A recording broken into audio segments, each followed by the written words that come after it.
Assalamualaikum warahmatullahi wabarakatuh. Perkenalkan, nama saya Nur Syafika dari kelas 10 Perbankan 3. Di sini saya akan menjelaskan materi sejarah tentang penjajahan terhadap Indonesia.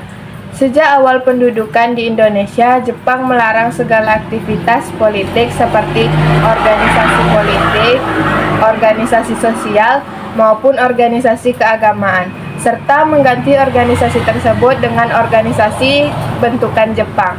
Satu-satunya organisasi yang tidak dibubarkan adalah Majelis Islam Al-Indonesia yang telah berdiri sejak masa Hindia Belanda.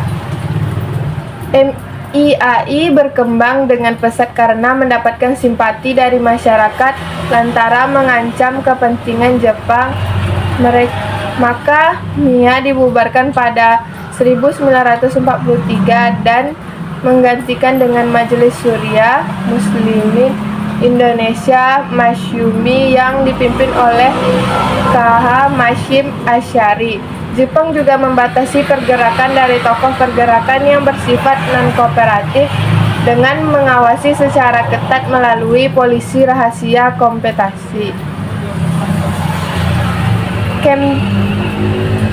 Polisi rahasia Kempetai. Kempetai juga turun di masyarakat guna menghukum siapa saja yang tidak pro terhadap Jepang dan menghukum tanpa proses pengadilan. Hak asasi manusia pada pendudukan Jepang nyaris tidak berlaku. Berikut hal-hal yang dilakukan Jepang untuk menarik simpati penduduk Indonesia. 1. Mendorong bahasa Indonesia sebagai bahasa pengantar dan melarang penggunaan bahasa Belanda. 2. Membentuk kerjasama dengan tokoh nasionalis melalui gerakan 3A. 3. Membentuk organisasi pusat tenaga rakyat dan menempatkan 4 serangkai, yaitu Soekarno, Hatta Ki Hajar Dewantara, dan KH Mas Mansur sebagai pemimpinnya. Organisasi ini bertujuan menyatukan potensi masyarakat untuk kepentingan Jepang. Namun organisasi putra justru dimanfaatkan para tokoh nasionalis untuk menanamkan nasionalisme.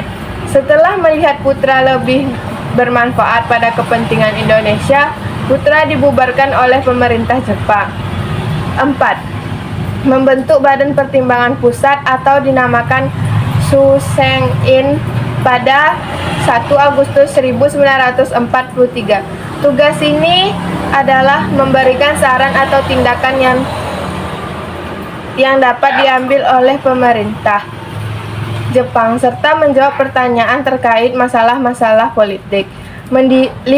Mendirikan Jawa Hokokai (Himpunan Kebaktian Jawa). Pada 1944, beberapa dengan organisasi yang lain, Jawa Hokokai dipimpin oleh seorang Gunseikan atau kepala pemerintah karena merupakan organisasi resmi pemerintah.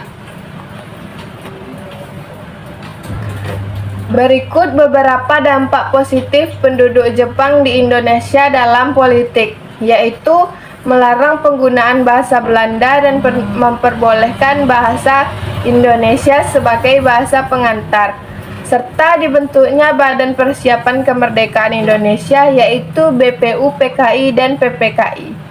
Kehidupan politik pada zaman pemerintahan Jepang, yaitu pemerintahan mengadakan campur tangan pada struktur pemerintahan dari tingkat pusat sehingga tingkat perdesaan yang telah mengakibatkan perubahan yang mendasar dalam kehidupan politik, pemerintahan dan sikap masyarakat terhadap lembaga politik. Berikut perubahan dalam sistem politik dan sosial.